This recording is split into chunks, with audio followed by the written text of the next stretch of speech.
اعوذ باللہ من الشیطان الرجیم، بسم اللہ الرحمن الرحیم۔ ناظرین گرامی السلام علیکم۔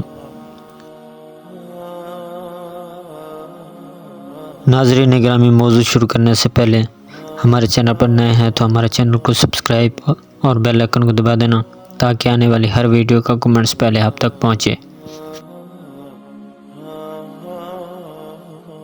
ناظرین گرامی، چلتے ہیں موضوع کی طرف۔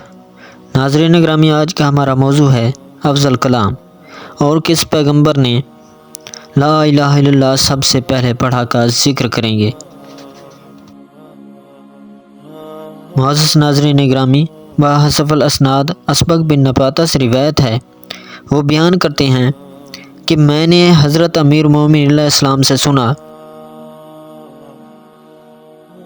انہوں نے فرمایا کہ میں نے پیغمبر کرم صلی اللہ علیہ وسلم سے سنا، آن حضرت صلی اللہ علیہ وسلم فرماتے ہیں، افضل الکلامی قول لا الہ الا اللہ، سب کلاموں سے افضل کلام لا الہ الا اللہ کہنا ہے۔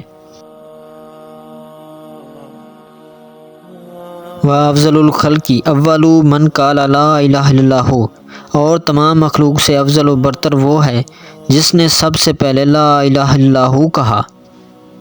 صحابہ کرام نے عرض کیا، یا رسول اللہ صلی اللہ علیہ وسلم، وہ کون ہے جس نے سب سے پہلے لا الہ الا اللہ کہا؟ آپ صلی اللہ علیہ وسلم نے فرمایا،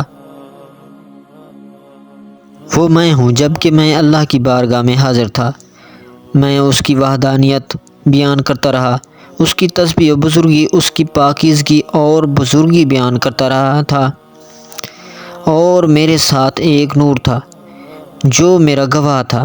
لوگوں نے عرض کیا، یا رسول اللہ صلی اللہ علیہ وسلم، اس وقت آپ کا گواہ کون تھا؟ آپ صلی اللہ علیہ وسلم نے فرمایا، وہ میرے بھائی، میرے وصی اور وزیر اور میرے خلیفہ علی ابن ابی طالب علیہ السلام تھے، وہ میری امت کے امام اور حوض کوثر پر میرے ساتھی ہوں گے، وہ میرے علم کو اٹھانے والے ہوں گے۔ لوگوں نے کہا، آقا، ان کے بعد آپ کے جانشین کون ہوں گے؟ آپ صلی اللہ علیہ وسلم نے فرمایا، ان کے بعد حسن علیہ السلام اور حسین علیہ السلام، جو جوانان جنت کے سردار ہیں، وہ ہوں گے۔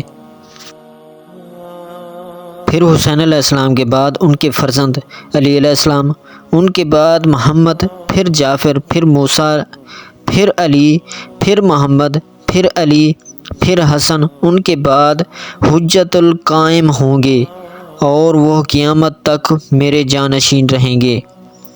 معزز ناظرین گرامی، ویڈیو اچھی لگی ہو تو ویڈیو کو لائک، چینل کو سبسکرائب اور بیل آئیکن دبا دینا، اور اچھا سا کمنٹس دینا نہ بھولیے گا تاکہ آنے والی ہر ویڈیو کا کمنٹس پہلے آپ تک پہنچے۔